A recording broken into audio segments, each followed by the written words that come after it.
Jan McCourt, award-winning farmer for his rare meat, reared and sold here at Northfield Farm and Borough Market in London. How's it going, Paul? Very well.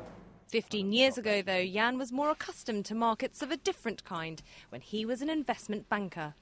I flew around the world a lot, Tokyo one day, New York another, Washington another, South America, all sorts of, and all through Europe as well. Early mornings, bizarre phone calls, a lot of pressure. I suppose the biggest difference was having plenty of money versus having, as a banker, versus having no money as a farmer. Jan doesn't regret the job swap, even at a time when food commodity prices have rocketed. His donkeys, llamas, goats and cattle have not been affected by the increase in wheat, except for these, his weaners and sows and lop-eared pigs. It's an absolute killer on pig farming, and even on a bigger scale, commercial pig farmers, they're losing the equivalent of maybe $8 or $9 per pig. Over here we're talking probably about £5 a pig. Because of the pig feed? Because the feed, purely because of the feed price. The target is to halve what we're currently paying for pig feed. So if we're paying on average $500 or $600 a tonne, I'm trying to get it down right the way down to $250 to $300 a tonne.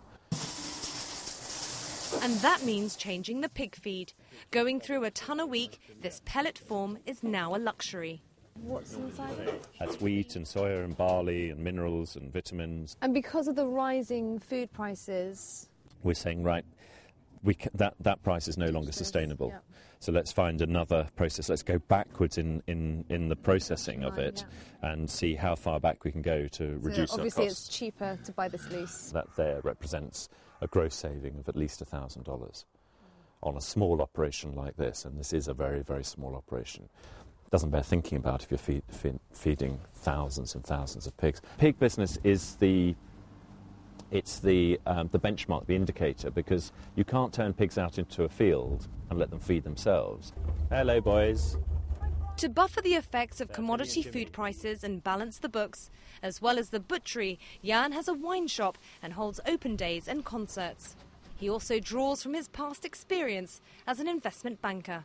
I think it helps me keep things in perspective. I think the more you understand cycles in markets, the more you feel a little more comfortable that things will come right.